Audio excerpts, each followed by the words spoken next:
This is the Acts 2028 podcast, where two young Church of God pastors discuss the challenges and victories we face in leading revitalization. I am TJ Samuelu. I am Brian Seidel. I am in an urban context in Seattle, Washington. I am in a suburban and rural context in Boise, Idaho. I am in a liberal state. I am in a conservative state. My ministry background is in missions. My ministry background is in youth ministry. And yet we are both in our first lead roles. To help God revitalize the existing church in the Pacific Northwest. We are helping each other. And you. To truly live out Acts 2028. Hey, TJ, here we are again with next episode as we gather together again, see how things are going. We're back to our normal stuff. I know last episode we had our third party with Marcus, and just a great conversation with him and what God's doing in his church and the Bible Belt. Again, hearing from a whole different context of ministry, so which is kind of fun. But like I said, as we look at where we are, we're both in the Pacific Northwest, but still in very different cultures, right? And me being in the Boise area in Idaho and you in Seattle. So like I said, it was fun to hear his perspective from Mississippi as well. It's, Marcus is one of those, like you said, one of those people that loves to engage in this way, loves to have a conversation with folk. So if, we've talked about this before, if there's ever something that you have, he'd be honestly willing to have the conversation with you. And so I think that's really good. That is in his DNA. And I'm glad that God's equipped him in that way and that he was able to make it. And so, yeah, glad that Marcus was able to join us. So yeah, like I said, it was fun for us, kind of change it up a little bit. Hopefully it was fun for you guys as the audience to hear something a little different, hear a little different voice, than just the two of us. But so here we are though, back just leading our churches, right, in our context, and just all the different things that come at us. And yet here we are in the fall, and I don't know, necessarily in Seattle if the weather really changes that much in Seattle. I know here in Idaho it definitely does. We have all four seasons, and so but as we're in the midst of the weather changing, seasons changing, we are on the verge of holiday season. And I know that's something that we deal with in churches a lot, because we have this kind of ebb and flow of our calendar, and we have our cultural calendar with like our different holidays that we celebrate. We also have our spiritual calendar, right? When we take those holidays like Christmas and Easter that are major holidays for our faith, right? That are centered in that. But so today, I thought we could just talk about how do we navigate just the calendar as pastors, and what do we do and not do necessarily for different holidays, and as they come around, how many of those do we adjust for? Do we not? Because there's lots of different ways that we can handle it. So I don't know, sound like something we can tackle today? Yeah, let's do it. I'm going to jump in. I've been a part of other churches, but also we're establishing like this whole thing's about these, coming to an established church, and do these things exist? And remembering that also I've stepped in during a time of COVID when some of these things weren't able to even exist because of other reasons. So again, solidifying why we have them, why they're there. So we can jump into that. So the next holiday around, because here we are in mid-October as we're recording this. So the next holiday that's coming up is Halloween. And this is one that's probably a little more controversial. That's probably too strong of a word, but more controversial in the church, because there are some believers who take a hard stance on Halloween, that it is not a godly holiday, that it's about ghosts and witches and we would say demons, right, or whatever, and so they kind of take that hard stance of like, nope, we just don't do anything for Halloween, all the way probably to the other end. I don't even know, but I remember when I was in college, there was a church that literally hosted a haunted house like in their church building, and like it was just, I don't know, it was just kind of weird dichotomy, right, of how do you handle it, what do you do now? And I talked about it last week even with Marcus, that we as at Oregon Trail, one of the things that we've done here is we host a trunk or treat event. I know that's a pretty popular thing. It's become a really popular thing in recent years, right? Where not just churches, but like daycares and shopping malls and, everybody does a trunk or treat. It seems like some version of it. So like I said, that's one of the things that we do as a church. And that's one of the way, and we see it as a huge outreach event. And so that's kind of where we're coming from, is that we don't do this event for us.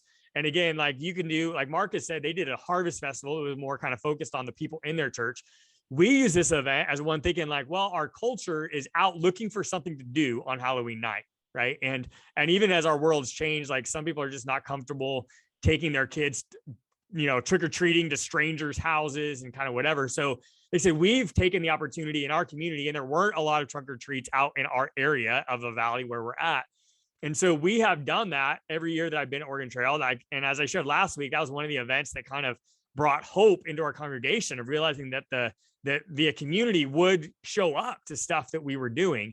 So like I said, we use it as an outreach event. We use it as an opportunity to show the community that we care about them, that we're here for them. And so we provide them with free hot dogs, free candy, from the trunks at our facility, a safe place for them to take their kids just around our parking lot that's all, roped off. And then we have them go down in our gym and they do some carnival games and some stuff down there.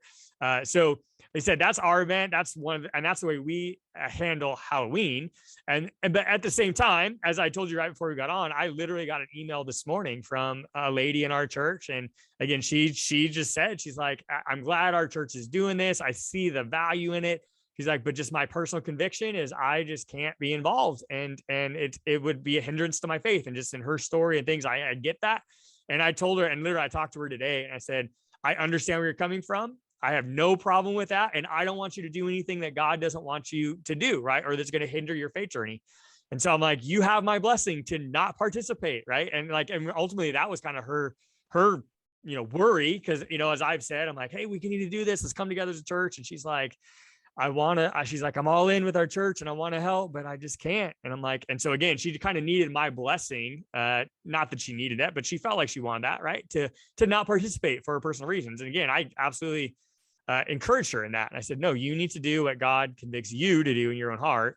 As at the same time and I know she's not, and that's where she's at, but we had a conversation. It's like, but also, she can take that position personally, but then there's something very different, which unfortunately we sometimes see in the church, right? Is somebody will take that stance and then kind of recruit other people, or create this maybe divisive spirit within the church of like, well, we shouldn't be doing that at all. And again, and she was not like that at all, but yeah, I wanted to have a conversation with her, right? Just to make sure that it didn't turn into something, potentially harming, right? Of the event or of just the unity of our church.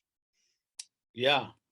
I mean, I think maybe to jump in before I describe ours is part of the thing that I would say that we look at when we do it is the thing, why are we doing it? Because that's been just the basic starting point with ours, not just because we've always done it, but is there a need? Is there an opportunity? And then Yeah.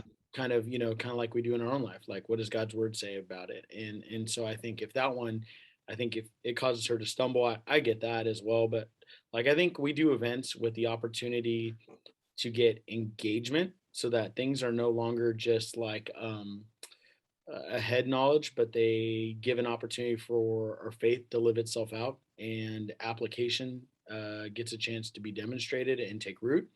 And so I think whenever you have an event, those opportunities to serve, like you just described in yours, I think someone that maybe comes around to your church and says, well, I don't sing, so I can't be a part of the worship team or play an instrument.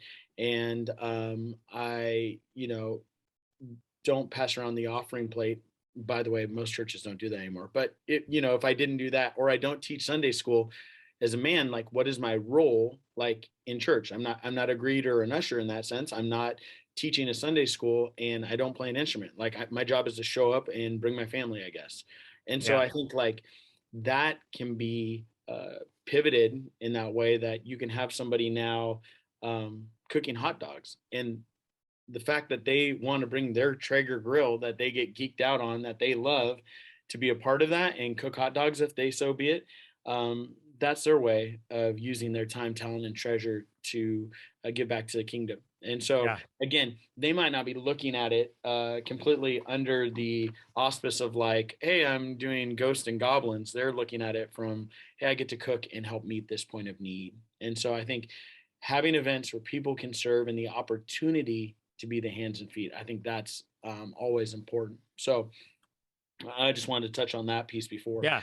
Now, historically, I've been a part of growing up in stuff, churches that have taken that stance that you said that um, we don't even touch it with trunk or treat. We're going to do a harvest party, and you dressed as if you even did costumes. It got relaxed a little bit. We had to come as Bible characters, and stuff like that. And so, yeah, there was like always the Christian version of it, and so I've kind of run the gamut on all of those things. That the harvest party is that it's in place of. And so again, I would just probably look at those things of why are we doing it? Are we giving, like you said, an alternative for those cultures conditioned to do that? Can we invite them into a relationship that is maybe not as in your face or demonic or any of those other things that you kind of described in that. So I think for us, we didn't have a history of doing trunk or treat here.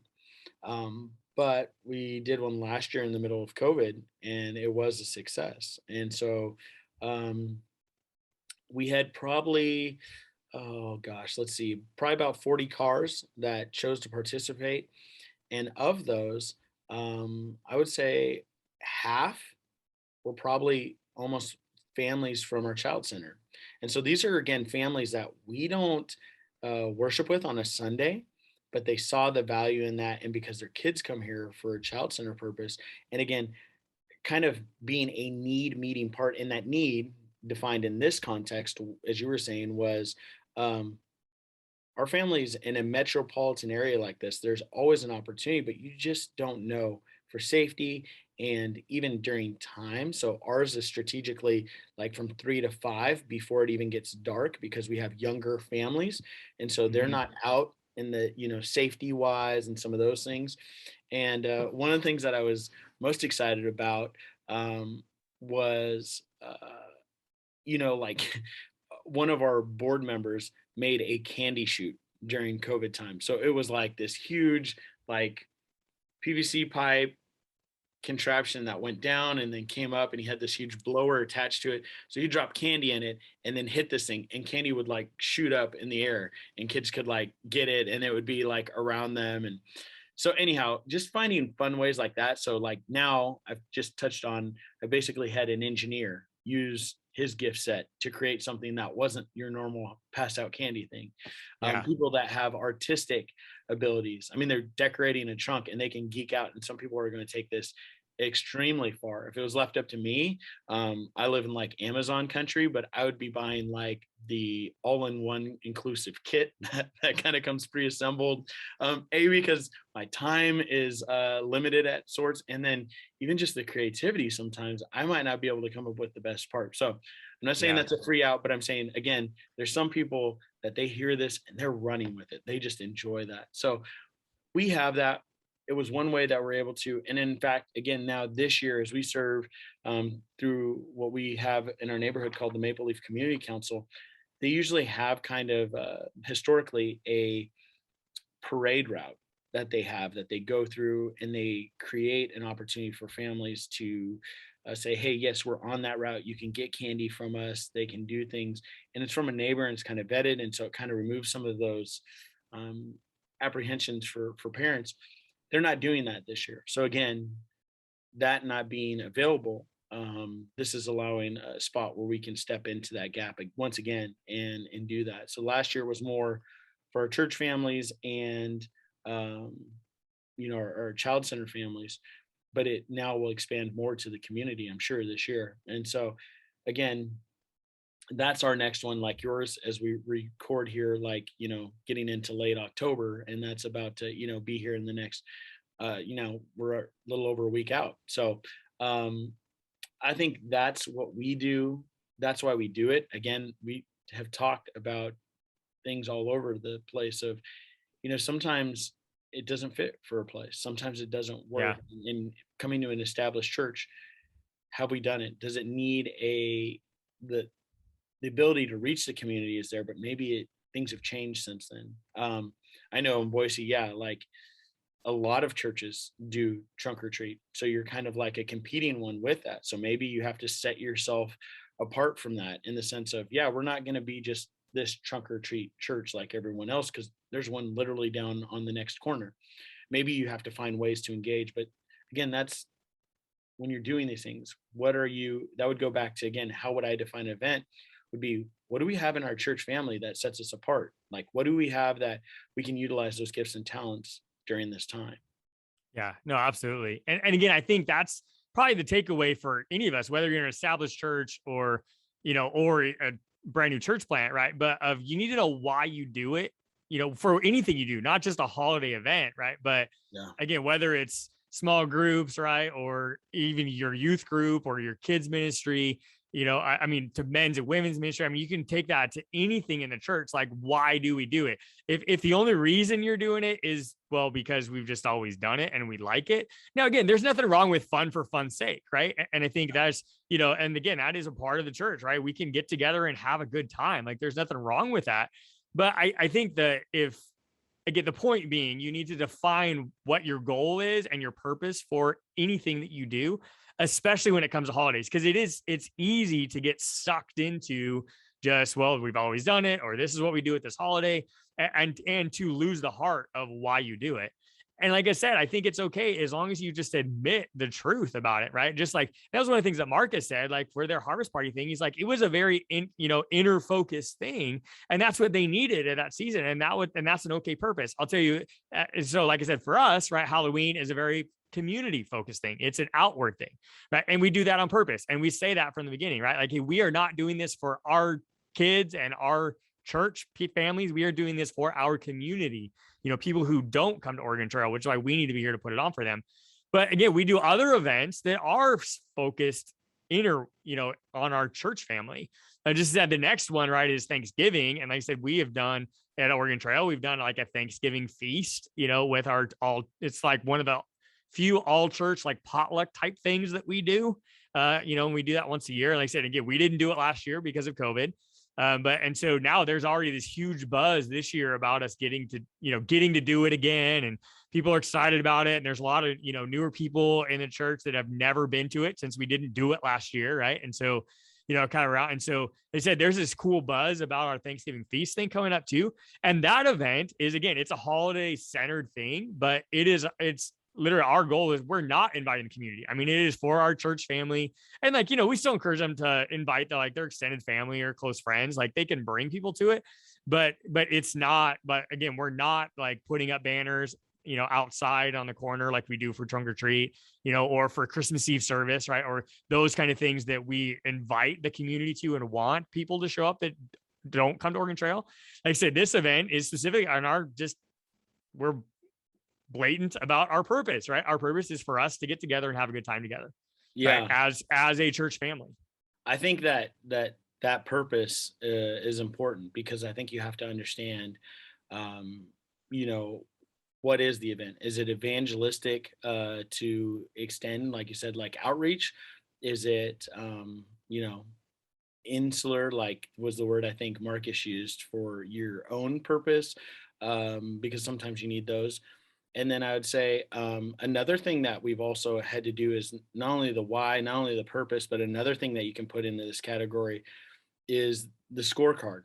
What is successful? Like at the end of this, what do you hope to accomplish? Right. I think that has to go Yeah, into the conversation as well as like absolutely. if it's an outreach thing and you can invite just exposure to get 5 new people on campus, then is that worth it? And I think if you can come to the point of saying, yeah, that's worth it, we would love to just incorporate people, then I think you can walk away from that with a win. And again, as these things are there or as they're difficult, or, even for you, as we re-engage with these things, if even though people want to see your feast, if you never know what the winds of what's happening right now, at least in Seattle, but even by definition, that feast could usually be 300 people, but because fear or otherwise, or heightened restrictions, maybe you only get 150.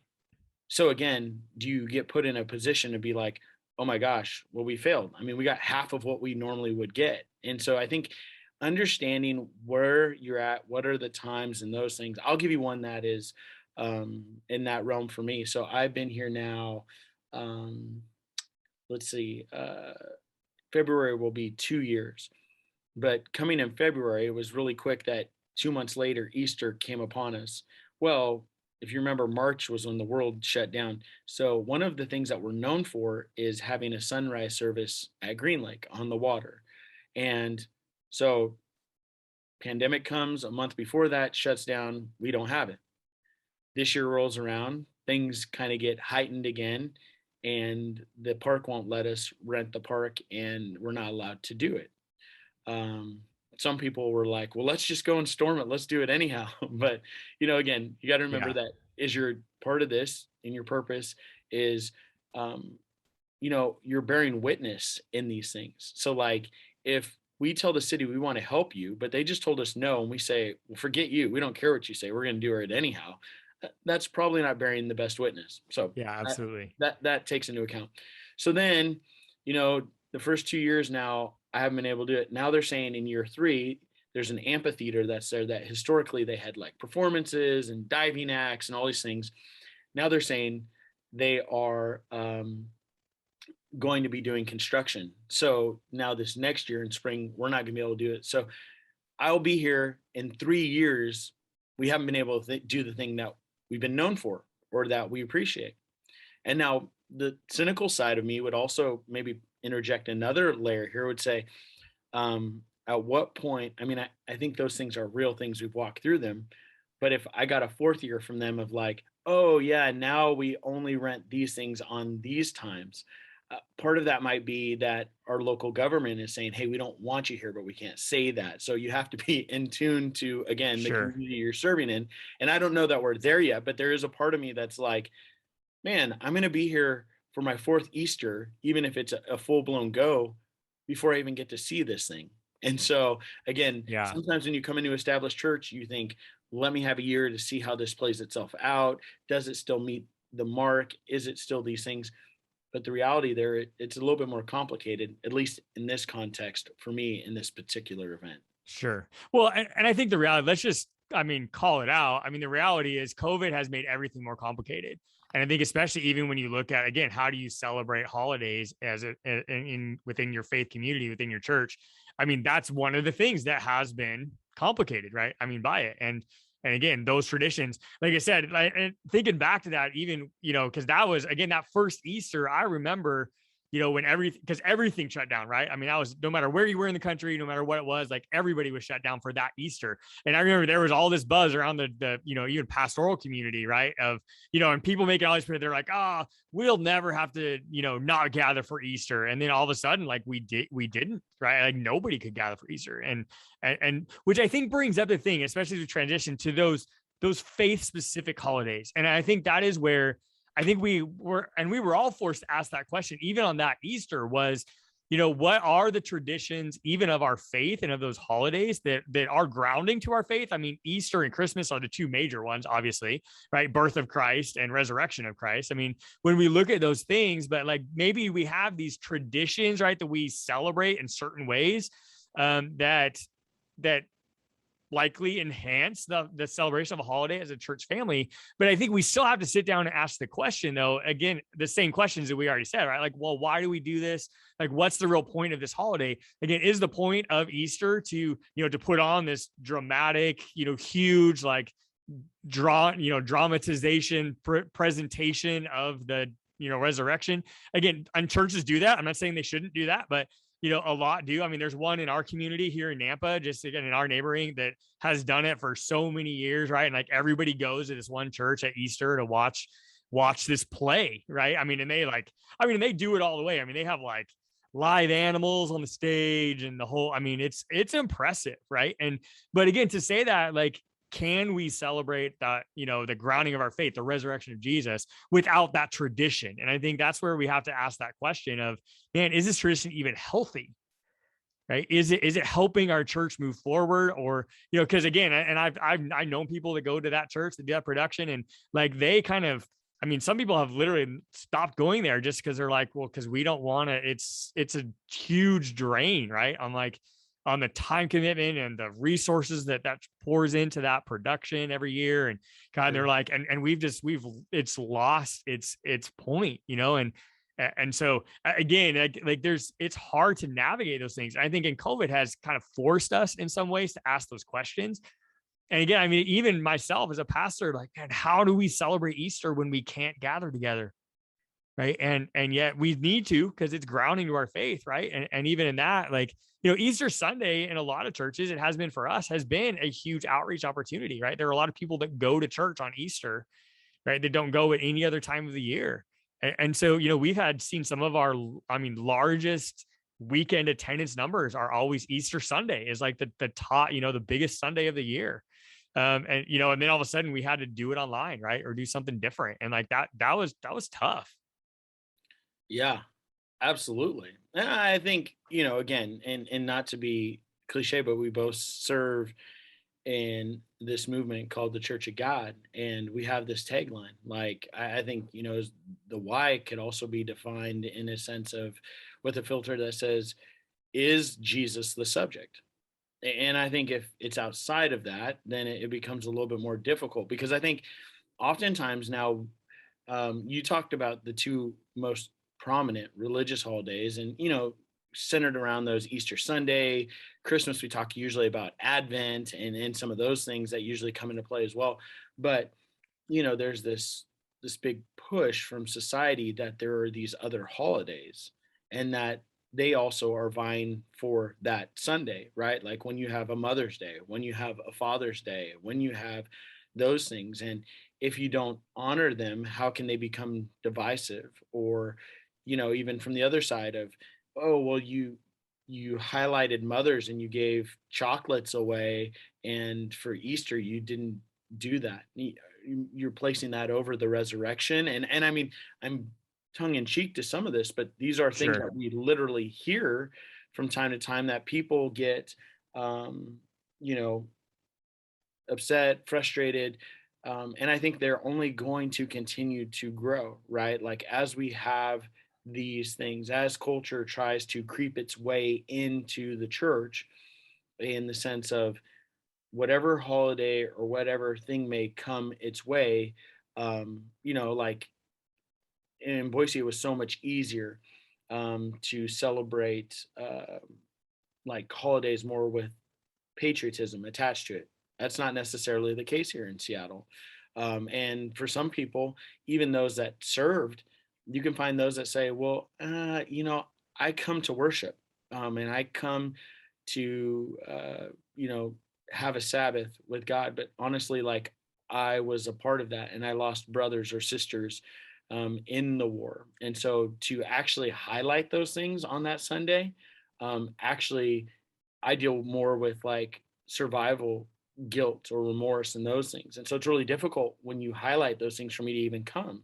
And so again, Yeah. if those things, although in nature and in intent, they may be rooted in the sense of we want to honor, sometimes those very things can be off-putting. And so again, is Jesus the unifying piece in that of if you say, hey, no greater love than one has than to lay down his life for another. And that kind of shifts to a point of we say that, but here is the ultimate one that laid down his life as a sacrificial lamb for us.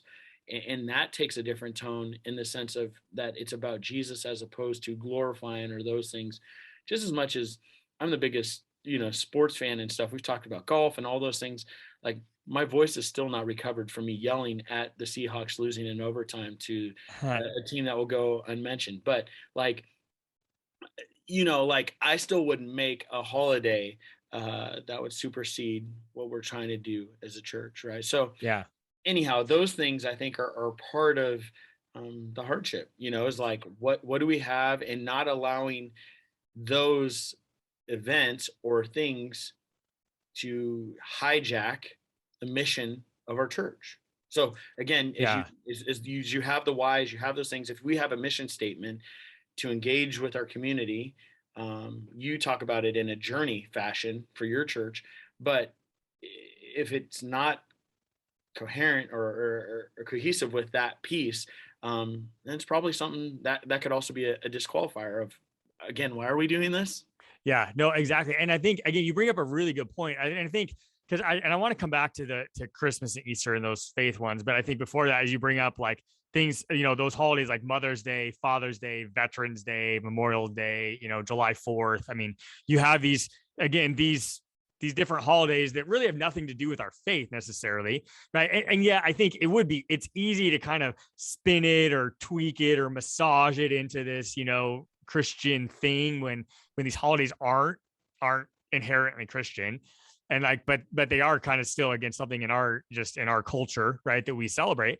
And again, but I agree. I think you have to ask those kind of questions of like, man, what do we do on those holidays? Because like you said, whether it's patriotism, again, even like a Veterans Day or Memorial Day, like you said, you can bring up some really painful memories and experiences for people depending on their story. And I think the same is true for Mother's Day and Father's Day. And I think that's one of the things that Tom kind of taught me, right? Again, Tom, as we both served under Tom at Cloverdale, like that, I remember that was one of the things that he came out with and that we talked about even as a staff at that church. The first couple of years I was there was what do we do? Because we want to acknowledge, mothers and fathers in that day. I mean, that's, they're important. They have the legacy of faith and, all those kinds of things. But at the same time, like those days can be very hurting, right? And bring up some really hard memories for people too.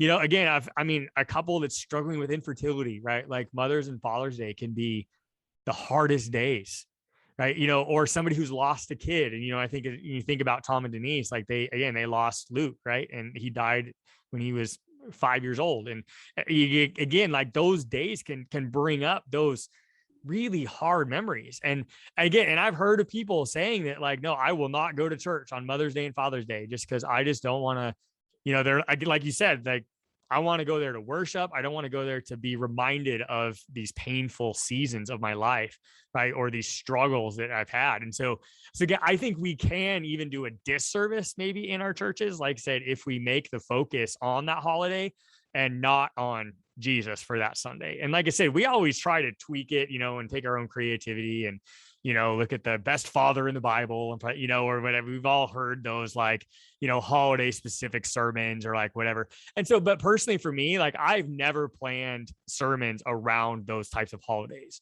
Right. Like, we have our, whatever, my teaching plan, our sermon series, if we're going through a book, like we don't stop or pause it because it's Father's Day or Mother's Day or the 4th of July or whatever. Right. I mean, those days. And like I said, we usually acknowledge it, like I said, and, whether we give all the women in our church a gift on Mother's Day or whatever. And again, we just say, even if you're not a mom, like we value you. And, there's all kinds of things like you can do different stuff to that, but we don't I don't make those sermon centric holidays, right? Like I don't preach, purposely don't preach a specific, holiday message for that.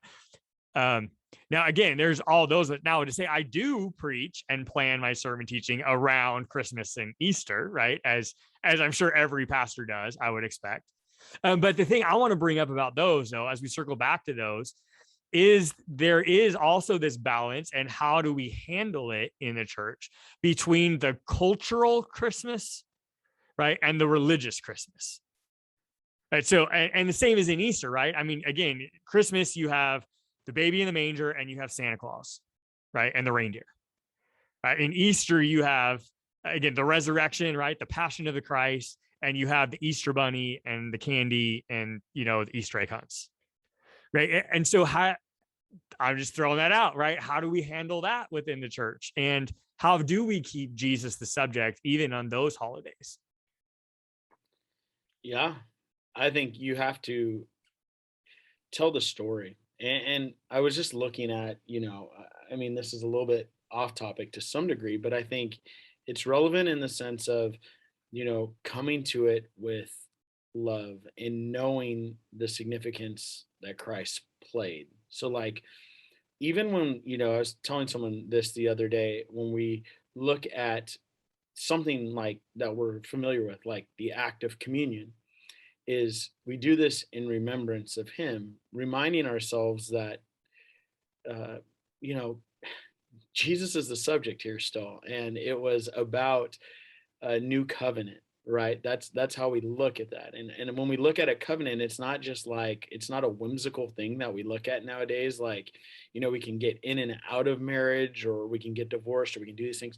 Like, that covenant was to death. And so God, being a just God, in this narrative that he is telling us in this redemptive grace, in this story of him sending his son, and then his son is the atoning sacrifice, is prior to that, and we know this to be true, we have a lot of these issues that are um, works-based, and things that, were on us. And God had this posture of like, I'll wipe out this these people from the face of the earth. When Jesus comes on the scene, we can see these things. And so when we say doing this in remembrance of me in these holidays, we know that we are rooted after the cross. But sometimes these things can be judgmental, in the sense of, even when people show up on these days, like, fight the urge, if we're having these services that are that way, like, to be, well, I love the fact that I got unwarranted grace, but I think the rest of the people that are coming to faith now should have to earn it, like, from Mhm. that standpoint. But okay, I'm getting off topic, but like, at the point of saying, like, Jesus has to be the central focus for this. Like, and I mean triune God from that standpoint of what took place, why is that of great significance, and why do we have hope moving forward in a hopeless place, so that we don't lose, we don't cheapen that we don't see that being different. But again, like, I just think that those things carry so much weight, because they're the parts where we can stop and take pause, and we can understand those things. And I'm not just saying that, I don't want to diminish Old Testament stuff. This isn't like because we have this new covenant and God paid that price. Again, it wasn't until death by his son. So now this one is in play.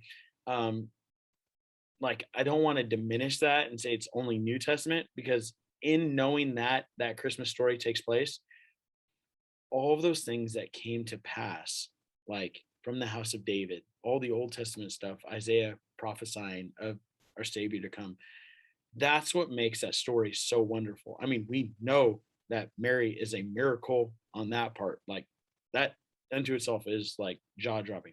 But the fact that all of these compounding things had to come to pass through Yeah. this lineage of broken people, reminding people that in that grace there was prostitutes and other people that played a role in this piece, that the perfect Savior would come. It's also, like you talked about, the passion piece. One of the things that I've got a chance to do is play Jesus in some of the areas where I've come with, in regards to production value. And the olive skin, the beard that I actually have going now with the long hair, Long um, hair. Yeah. yeah, it kind of makes that kind of maybe more realistic for people to see. But like, one of the things that was super hard, and that I always remember in my faith, was we literally did kind of use the term Passion of Christ, in the sense that more like people associate it with like Catholicism, and Mel Gibson did that movie with it, but Yeah. like the Stations of the Cross. And one of the churches when I was down in Vancouver, we did it. Um, and we did the stations where people could go and interact with it and see it play itself out. And one of the most powerful things for me, besides carrying this, I'm over 6 foot, carrying in this like 10-foot cross that then goes in this hole, and then I'm up there, right? And just basically, just a loincloth. And I have all these wounds and stuff on me, and they've whipped me and these things. The most powerful thing that I'll never forget, and it made an impact in my own life, was I remember watching that movie Mel Gibson put out for the first time, and it came to life, and I think Jesus Hmm. um, does these things with parables. He paints pictures for our imagination. Well, it stepped out of the imagination and became real, that I could see it in a different context. And I could see that that was my sin that held him there. And I could see those things. And so when I'm on this cross and I'm seeing people that have gone through these stations, and now they're at this point and they're identifying and they're looking at it, it's like watching it back through a television of watching people interact and say, like, that's my sin that held him there. And that was so impactful on me, like more so than anything probably else, was to say, man, these things. And so when I talk about these religious holidays, they just have something different from my testimony, because Sure. I think those are the pieces that there is hope in a hopeless world as we look at those things. Or, like we talked before coming on with this, I've got my teeth handed to me a couple different ways already, like this week, and still impending. And like Yeah. that, you lose battles, and it may look terrible. Like you may be in a Job moment. There's a part in his piece where he's like, I walked forward, but I didn't see him. I went back because maybe I went without his prompting and I couldn't find him. I went to the left and I still couldn't find him. That maybe people identify left as I tried chants and seance and new age worship and stuff like that. And then I went right. Like obviously you go right because like you go right, you do right. That's the Christian thing to do, but I still didn't find him. And it's like, just then, paraphrase, like, then I was refined and I was like, perfect. And it was like, God's there, but it's so tough in some of these things that Hmm. you have to remind yourself that we can lose a battle, but the war has been won. And I know that we know that, but we have to be reminded of that. And part of that, being reminded of that, is these affirming things. We always have, prayer requests, but how often are we celebrating the praise report? And so that is part of that narrative of celebrating the victory and the praise report. So actually, Yeah. last Sunday, I had someone come up and share that, um, their testimony of being healed and those things. And so it was just like, yeah, let's celebrate those things because the world's giving us enough. So let's celebrate. Yeah. Well, and I think that's again, brings it back, right, to this, why we have holidays in the first place. Right. Again, we have holidays to remember, to celebrate, to commemorate, right, or to be grounded back to what we don't want to forget. And I think ultimately that is, like I said, whether we choose to engage in a cultural holiday or a religious holiday, the reality is like that's the whole point of church and of the gospel, right? Is how does Jesus interact with your daily life and to the things that really matter. And I think that's the thing we got to remember, whether it's navigating a holiday, or our own personal faith perspective, is that it all comes back to Christ that really matters, right? And that people are passionate about things that matter to them. And again, if somebody comes to you, with a perspective on a holiday, right? I mean, there's usually, and that's kind of part, right? He's like, you got to get to the under part of what they're really bringing, right? Like why do they love the Christmas play so much, right? And again, you might be sitting back and be like, man, but it's just so dry and empty and just tradition. It's not right, but like they have some there's something under that, right? And so I think ultimately, I think as we kind of draw this to a close, right? I have to say that is as we've just circled around this, to say one is just make sure that no matter what you do for holidays, I think we see that there's no right or wrong answer necessarily of what you should do or shouldn't do as a church, or how do you handle these different situations. But the number one thing is make sure that Christ is the center, right? That he's there, and that we should celebrate. And again, God was good at throwing parties. I mean, I think you look through through the Bible, right? Through the Gospels. I mean, there's, God likes parties, right? And so if we need to celebrate that, and the holidays are a good thing, but again, how do we embrace it and keep Jesus the center of that? And also like, and traditions are not are a good thing because they help us to remind us of what's important and ground us in those things. But again, as we just talked about today, there's a lot to think through, right? And especially coming into an established church, it seems like a lot of those traditions are centered around different holiday things, right? And so again, just something to engage in those conversations and like ultimately, ask the right questions, right? And evaluate what's really important, and again, what you keep, what you don't, what you do, what you don't, how you celebrate it, whatever it might be. Do you put Santa Claus, on the stage? Like probably not. That's not keeping Christ the center. I mean, those kinds of things. Yeah, no, I think it's good. I don't know that I will ever come to a part again. We are in a ever shifting culture and stuff. So how do we keep those things that we are called to do at the forefront. And so, yeah, I like this. We could obviously probably spend a lot more time drilling down in different facets, but glad, hopefully, that this was an encouragement to someone that they could see that as they walk through this, or maybe they're walking into a new leadership role, that they can say, okay, how do we look at this and ask some of those questions with those that they're serving with. Acts 20:28. So guard yourselves and God's people. Feed and shepherd God's flock, his church, purchased with his own blood, over which the Holy Spirit has appointed you as leaders. The Acts 2028 podcast is a broadcast production of In His Grip Publishing. Our theme music is Achievement by Giovanni Bruno. We'd love to hear from you on our social media accounts or through email. You can like us on Facebook and follow us on Instagram at Acts 2028 Podcast, or send us an email at acts2028podcast@gmail.com. Please subscribe on your favorite podcast platform, leave us ratings and reviews, and even give us your email so you can be notified of new episodes. Thank you for listening, and until next time, we hope that you will lead wherever God has put you, and together we can all live out Acts 20:28 as we serve in the established church.